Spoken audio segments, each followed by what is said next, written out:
Welcome to this latest edition of the Real Deal Podcast on this 19th of February 2020. I'm your host, Cyril Gerald-Quinn, on my live streaming on my YouTube channel, Real Deal Podcast. Again, check it out anytime, anywhere from 20 to 30 minutes after this podcast has aired.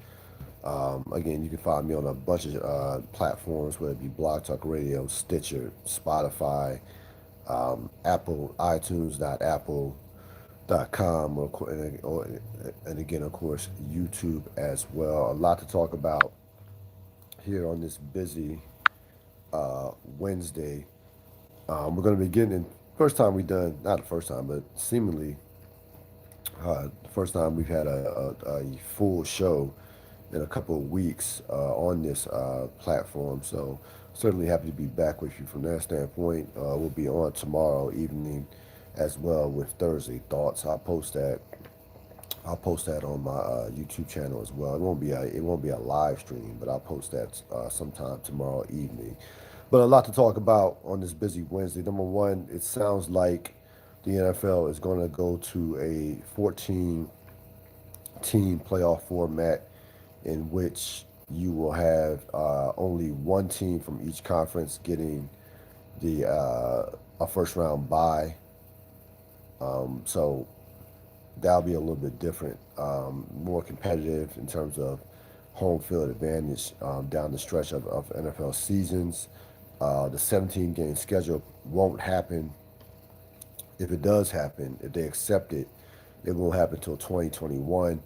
This 14 game playoff format will happen 2020 if the CBA gets passed, and it is widely been reported that this CBA will be passed by sometimes early next week. There are a lot of reports that have come out. Both parties seem confident that this will happen. So it sounds like they're very close to an agreement, and you will have again more than likely the 17 game schedule in 2021, and the 14 team playoff in 2020. I actually like the 14 team playoff. The idea of only one team having a bye week, I'm perfectly fine with that. Creates more competition down the stretch. Teams can't rest players. That'll be done with down the stretch in December. So that actually creates more competitive football. So I have no problem with that. I'm not the 17 game schedule. They had to settle. The players had to give the owners something. That was to me the middle ground. 18 games was far too much. I'd rather just stay 16, but 17 less preseason games. If that means only three preseason games, then it doesn't equal out. But I don't have a major problem with it moving forward. To be honest with you, even though again these teams have hard enough players have a hard enough time staying healthy over the course of a 16 game schedule. Um, so that again, the players. It seems like the players had to give in on that. On that, as far as the collective bargaining agreement, the owners will give them some extra money. Certainly give them some extra money, but it's all about leverage. When you look at these negotiations, it's absolutely all about leverage. The owners have all the leverage. They do. It's all there is to it. The owners have all the leverage. I don't care how long I don't care how long agents, how long, Players Association representatives tell guys to save up, stack up, get ready for a strike. It- they could have been prepping. They could have been prepping back in 2000 and 17, 16. It doesn't matter. The owners have all the leverage. You're dealing with billionaires. These players eventually have to give in to the demands of the owners, and that certain this one game schedule, one more game, and even an extra playoff game. Because keep in mind, you have 14 teams. That's more playoff games. That's more revenue that will go towards the owners. The owners are going, the players will get a small cut, but big picture, the owners are going to get the majority of this revenue. So, you know, that's just the way it is, and that's just the way it is in the NFL. Though again, I am a little excited about the prospects of having an extra playoff game and having more pressure on teams to get home field advantage throughout the playoffs. This is the Real Deal Podcast coming here on a Wednesday. February is almost over. Amazingly, we're talking about February 19th. Soon we'll be headed towards March Madness to, college basketball season that has been, to say, boring would be an understatement. There's no star power at all. If you look at the up and coming NBA draft, this probably has a chance to be one of the weakest drafts in the last decade. Um, a wide open field as far as the NCAA tournament goes. Who knows who's going to win it? I know, you have a couple teams, Baylor, Duke, teams of that, that nature who are in the mix. But seemingly it's going to be Louisville is also in that conversation. But seemingly it's going to be a wide open NCAA tournament. Um, but we have plenty of time to deal with that in the month of March as we head towards March. A lot going on in the NBA as we head towards the second half of the season. All Star break will be over come tomorrow night. But that doesn't stop the news cycle in the NBA. John Beeline, the former Cleveland coach, is out. JB Bickerstaff is in. Um, by all the reports that came out, and to no surprise, not Beeline had a difficult time connecting with the players. He was a traditional college coach as far as wanting to run his system, wanting to players to acclimate to how he did things. And listen, um, you as a college, I don't care how great of a college coach you are. I don't care. You could be Coach K. Doesn't matter. It is a new day in the NBA. The NBA is a player-driven league. Player empowerment is higher than ever. Um, you have to be able to manage players. You have to be able to connect to players. It doesn't even matter about your X's and O's if you can't connect to players. And I'm not even going to get into the whole thugs comment. That was, forget about that. That was just something to talk about. He lost the locker room long before that. Long before that. Long before that. So is that was just something to talk about, something that was take up time on the 24-hour sports news cycle.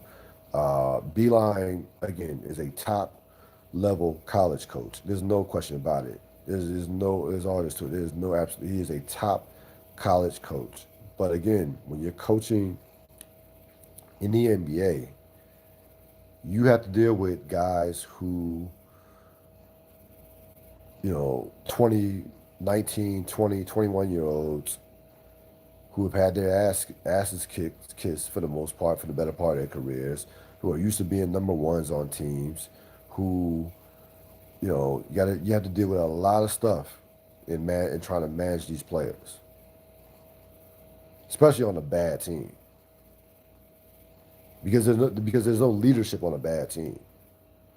And that's why, to be honest with you, if I'm a top college coach, there are only a couple of jobs that I'd be willing to take that would be available in the NBA. I mean, right now I'm looking at it. Maybe I would say the Atlanta job, if it were to become available, because of how much young talent they have, and the Wizards job. And the only reason I say the Wizards is Bradley Beal is young enough to where I feel like you can build around him and become a playoff team. And I feel like with the Wizards, they've been so inept over the course of the last, since forever, that I feel like I can become coach slash possibly general. I feel like I can have some say in the management, in the personnel department. So those are the only two jobs that I would even consider taking of bad teams that probably would be available. All the other jobs are going to be taken. And other than that, I'm not leaving. I'm not leaving a Michigan. I'm not leaving a Duke. I'm not leaving a North Carolina. I'm not leaving a Kentucky. I'm not leaving another top job of that magnitude. Kansas. Now it's one thing leaving Kent State, or it's one thing leaving Virginia Tech, or even Virginia for that matter. And I respect Virginia, but I'm not leaving. I'm not leaving a blue blood where I basically have, basically can call the shots, basically have the keys to the kingdom to go to the NBA and have basically almost zero chance of winning. Because here's the thing about it: a lot of these jobs that these coaches are getting, they don't even have a franchise player. I mean, Beeline inherits a team that not only has been perennially just misran by Dan Gilbert, but they don't even have a franchise player. At least the Pelicans have Zion. Like, I can build around that. Atlanta has Trey Young and a number of other young pieces that are very good, that have potential to be better, to get better. So I have those two. I have those two possible guys. I have those two players who have, one has a chance to be a generational talent in Zion Williamson, and one has a chance to be a possible franchise guy if someone, if you have a head coach in there that's going to help him play defense and Trey Young. But if I don't have a franchise guy, a potential franchise guy, or a well-run organization with history of being competent, I'm not taking a job. I'd rather stay in college and try to win championships. I'm just not. And the difference between in money is, it's if you get fired after 1 year or if you walk away after 1 year, is it that big of a difference? If you get bought out your contract, is it worth it? Is it that big of a difference? Like John Beeline took a buyout, took a buyout. And again, I wasn't a Beeline fan going to the NBA to begin with. I did not think this was going to work out. Number one, Cleveland has a horrible, toxic culture. Outside the years that LeBron James has been a part of the Cleveland organization, they've been horrible. They've been terrible. I mean, they hadn't been a factor going back to you. You have to go back to like the early to mid '90s. You're talking about the Terrell Brandon, Ilgauskas years. Like this is like I mean, this is mid to late '90s to where Cleveland was decent, even decent in terms of title contender. You know, Larry Nance, those teams, Larry Nance, Mark Price, Brad Daugherty. That's 1992, 93. That's a, 2 generations ago. So Beeline is out amazingly, and this is how poorly run Cleveland is as a franchise. Beeline is going to stay on as in some particular role with the organization, which I just find just baffling, considering that this was a clear case of where this should have been like an annulled marriage. Like, both people should be saying to themselves, you know what, this never happened. If I'm John Beeline, you know what, I'm good. It's never happened. Let me go back, find the next great college job that I can find. If I'm Cleveland Cavaliers, never happened. Let me go find someone who can actually, let me go find a legit NBA coach. So I would look at it as like an annulled marriage. If I'm John Beeline, I mean, if I'm Cleveland, I wouldn't want John Beeline anywhere near my organization at all. Like nowhere near it. The idea that he's going to have, what is he going to do? I mean, again, this is not college. A lot of these college coaches are like professors at their schools. What is Beeline going to do with the Cleveland Cavaliers in the Cavaliers organization? What can he add to that organization outside of coaching? That's what he's great at. He's a great coach. He's a great college coach. Excuse me. He has nothing else to an organization outside of coaching. Nothing.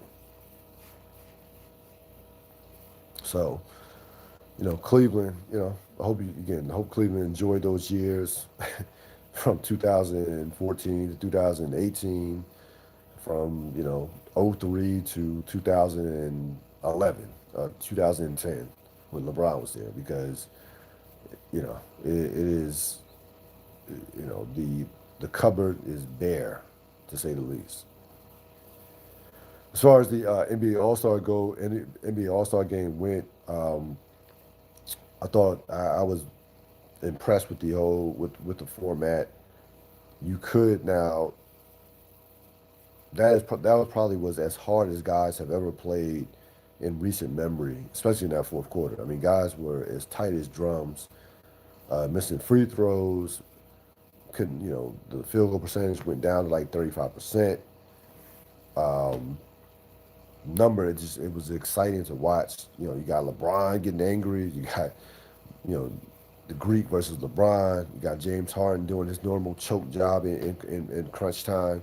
So it was exciting to watch from that standpoint. Even though the basketball wasn't pretty, guys absolutely competed. They went for it. That's all you can ask for. And Kobe Bryant would have loved that. He would have thrived in that situation, in that type of game, absolutely without question. So it was success. It was a success from that standpoint. Kawhi Leonard was sending a message without question. He was absolutely sending a message to one LeBron James. Like this is my state, this is my conference. Right now, this is my league. That was the message that Kawhi Leonard was sending to LeBron James in his MVP performance. Remember, Kawhi Leonard is a four-time All-Star. He's had some decent All-Star games. One game, he's had a 19-point game last year. A couple of years ago, he had a 17-point game. For the most part, Kawhi goes to the All-Star game, you know, plays a couple of minutes and relaxes. He's not really, he hasn't been one that's been really into these games. He absolutely was 1,000% into this game from the start. I told my cousin when I was watching the game with, I like Kawhi will be MVP. That's my MVP choice.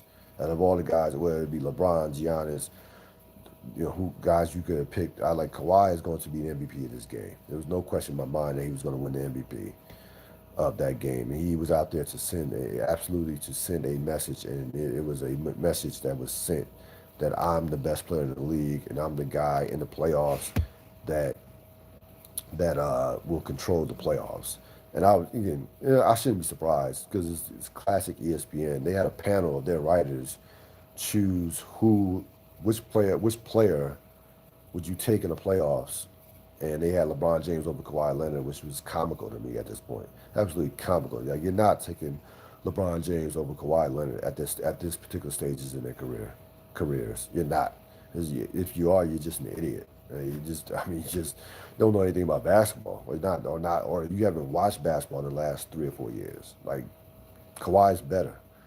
He just is. And that's not to say Kawhi Leonard is a better player than LeBron James. It's not a knock on LeBron James. It's about where Kawhi is right now. It's about father time. It's about the fact that Kawhi is 28, LeBron's 35. It's about Kawhi coming off one of the great playoff runs in the last decade. So that was a message sent by Kawhi. Um, it'll be an interesting second half of the season. A couple races to watch out. Watch out for the third place in the Western Conference between the Clippers and Utah. The Lakers are going to be the number one seed. I want to avoid the Lakers until I get to the Western Conference Finals.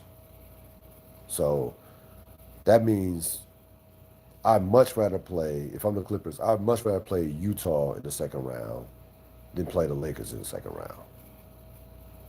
Because if you play Utah, it'll be at 2-3. If you're a four, you're playing the Lakers because the Lakers will be a number one seed. So that to me, I think that again, if I'm the Clippers, I'm not going all out to get home court advantage. I'm going all out to get either the number one, number two, or number three seed, which should not be that hard. Should not be hard. Not be hard for the Clippers to get a three seed in the Western Conference. Also, the race for the eighth spot in the Western Conference. Memphis right now is 4 games clear of Portland, but their schedule in the second half these last 29 to 30 games is one of the toughest schedules in the league. Not just the Western Conference, but in the league. I think Portland's going to. I think the Trailblazers are going to catch them.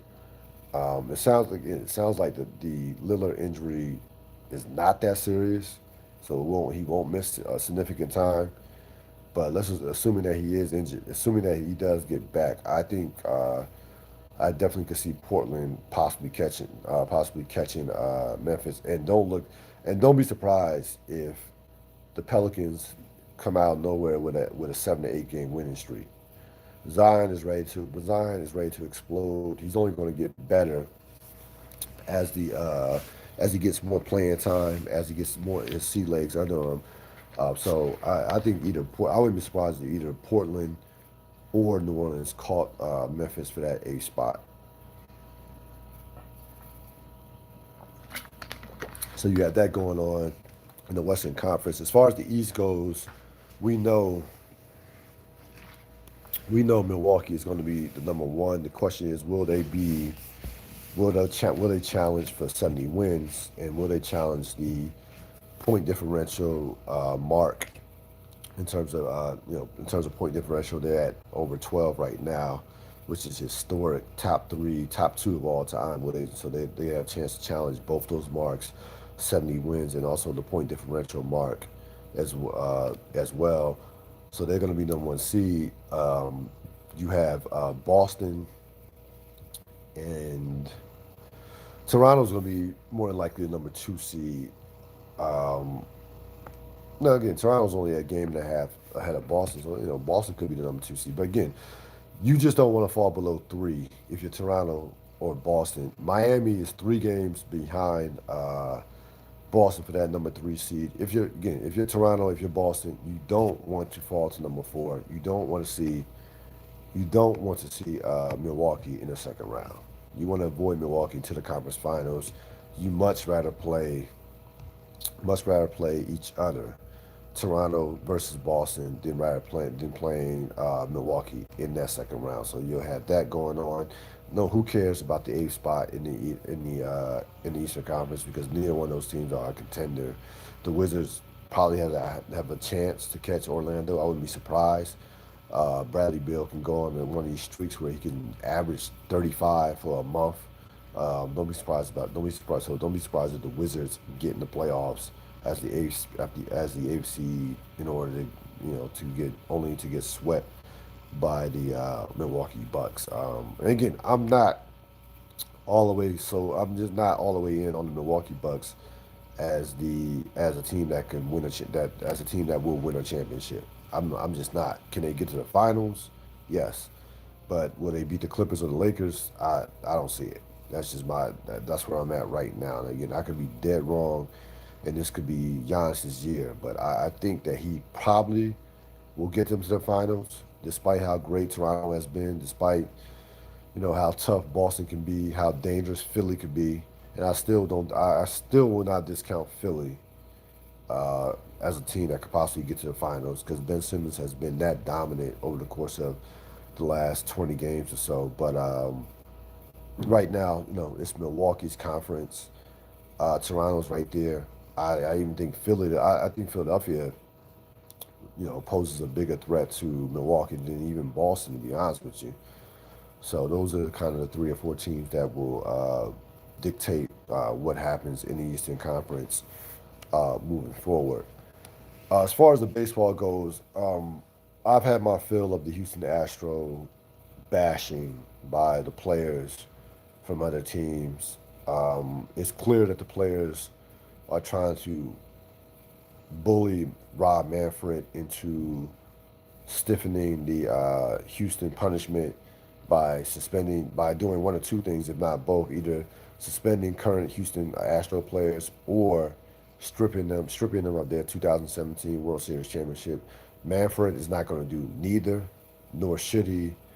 Um, I'm glad that the Houston Astros came out and finally clapped back today with a couple of their comments. Um, basically saying, hey, teams are going to have to play us. Teams are going to have to see us. Um, let's not make this. These players make it seem like Houston doesn't have great players on their team, like Alex Bregman, George Springer, Jose Altuve, Carlos Correa. Like those aren't all-star or great players. Like Justin Verlander isn't a Hall of Fame pitcher. Like Garrett Cole wasn't one of the best pitchers in baseball last year. So Houston's going to be the villain. They still have a World Series caliber team. And again, I'm frank. I've had it up to here with hearing these teams and these players bitch and complain about the Houston Astros. If I know Rob Manfred wish he could impose a gag order if it was legal and within the players, if it was something that he could just impose in the CBA or something like that, because it's become, if you're a player from an opposing team, at this point, there's nothing that can be done. The punishment was imposed. You should be doing what you should be doing, what you normally do in order to get ready for spring training and get ready for the regular season. Some of the players who are complaining are from teams that couldn't sniff the Astros, are not within 20 games of the Astros. Some of these teams, some of these players from teams, like Mike Trout hasn't been on a contending team since forever. I mean, the Angels have been non-factors. Like, when did the last time the Angels have been 10, 15 games within the Houston Astros in the last 3 years? So, you know, I, I, I see what's going on. Players are trying to, again, force Rob Manfred's hand through sheer embarrassment to make a move, to make another move on the Houston Astros. It's not going to work out. Manfred's going to do what he does. The decision's already been made. He's not going to change, or he's not going to strip them of a championship. It's just not going to happen. And again, I wish these players just shut up. I'm tired of hearing from the Dodgers, tired of hearing from the Yankees. I definitely don't want to hear from teams who didn't come within 10 to 15 games of the Houston Astros. Again, the Astros have great players on their team. They really do. They cheated, yes. Do they deserve all the embarrassment that comes with cheating? Yes. Do they deserve to have their title tainted, which it is? Absolutely. But beyond that, losing your manager, losing your general manager, the public embarrassment, to me, that's enough. Now, Manfred's comment about the trophy, a piece of metal, that was just a dumb comment. That was a dumb comment. I'll say that. But other than that, I agree on 100% on in terms of how Manfred has handled this situation. Um, these other teams have spent, especially the Dodgers. I mean, the Dodgers have done, like, just like sit down somewhere. Like listen, the Dodgers, for all their resources, for all their talent, their farm system, the bottom line is they haven't gotten the job done over the past 5 or 6 years. They have underachieved. They don't have a championship to show for it. So I think the Dodgers are trying to deflect some of their attention off the fact off the fact that they've underachieved onto this. Like, no, you've underachieved because you've come up small in big time situations. That's why you've underachieved. Period. That's why you've underachieved. Houston had nothing to do with the Dodgers losing to the Nationals. How did Houston affect that? Well, what impact did they have on that? Had a 2-0 lead in Game 7. Had 2-0 lead in a Game 7. Excuse me. Had a 2-0 lead in a game. Excuse me, in a game, um, in a Game 5 in wild card series. You couldn't even get to the LCS. Forget about the World Series. The Dodgers could not even get to the LCS, let alone the World Series. I don't want to hear from the Dodgers. Don't want to hear from the Yankees. The Yankees couldn't hit against Houston. It had nothing to do with Houston stealing signs. The Yankees hitters could not hit. Had nothing to do with stealing signs. Nothing. So, I feel like you've heard this from me before. I'm sorry if I'm repeating myself over and over, repeating myself with it as far as as far as the situation goes. But I'm tired of hearing about it. Just absolutely tired of hearing about it. And the best thing for baseball would be for the players just to shut up. That would be the best thing for baseball, for the players to shut up and for fans to be able to focus on spring training and the upcoming regular season. That'd be the best thing for baseball. The more and more players focus on it, the more and more it's going to be in a news cycle. A couple of notes about Power. They've started casting. They started announcing some of the casting. We found out that Omar Epps is going to be part of the Kanan Raising Kanan spinoff. We also found out who's going to be young Kanan's mother, an actress off this television series, off a CBS television series. Really not that well known. I've never seen her before, but I'm sure she's somewhat known off of, like CBS has a relationship with stars. We saw Cedric and the Entertainer and the guy off God Friended Me um, off that series play on the episode 614, the Tate episode. That's the assassins who ended up getting killed in that particular episode. Um, so we're starting to see some of the actors from these spinoffs who are going to be in these spinoffs. Sounds like Omar Epps could possibly play like a mentor. Kanan didn't have a father figure, so he's not going to play his father. So it sounds like he's going to play a mentor. He's not going to play the other character, Breeze, because he's too old. Omar Epps is like older than me, so in his mid 40s. So he probably play a mentor.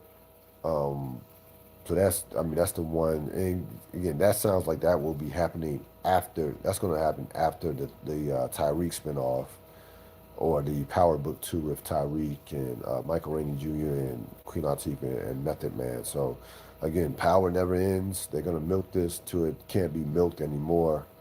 Till they're going to milk this for the next 4 or 5 years. Whoever knows. Even if all these spinoffs only go one season, they're gonna make a nice little coin off four of these series, all four of these spinoffs that are coming in the next couple of years. I got a chance to check out the XFL. Wasn't overly impressed. Listen, it's football. A couple things the ratings were down in week 2, which you would expect. The offenses that haven't been scoring a lot, they're only averaging through 2 weeks 17 points a game. I hear a lot of people complaining about the quarterbacking, which kind of which I find hilarious because there are not a lot of great quarterbacks in the NFL.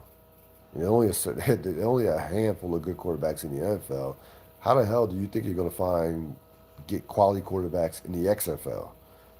Because that's the complaint that I've heard. A lot of people are complaining about, well, the lack of quarterbacking. Well, duh. Like, look at the NFL. I mean, Matt McGloin from Penn State, he sucked at Penn State. He sucks in the NFL. Like, how do you get benched in the XFL? Like, how bad do you have to be to get benched in the XFL? Like, man, Cardell Jones has played well. The DC Defenders? I don't. What are they? Yeah, what are they? I guess they call the Defenders. They're 2-0. But again, it is the absolute power of football. People are just starving for any type of football. Um, Again, it sounds like I missed a great week in terms of week 1. I watched a little week 2, was like, oh, okay. I could have actually, turned back I actually would have been fine with the college basketball, to be honest with you. And to see North Carolina lose another buzzer beater, as they've been accustomed to down in Chapel Hill in this last couple of weeks or the last couple of months, as they won't be making the NCAA tournament this year. It'll be back strong next year, but again, how long this league lasts, I guess I give the over. I give it 2. I give it 3 years, maybe 3 years. I can't see it going past 3 years. I just can't. I think if you don't have a quality of depth at the quarterback position, and you're only scoring 17 points a game, I can't see people. People would like to see excitement. They want to see high scoring offenses. They want to see.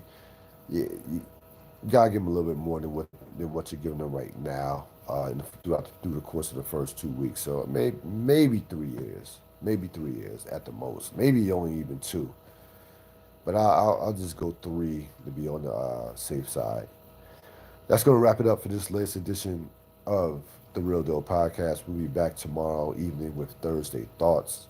I'm Cyril Gerald-Quinn. I'm out.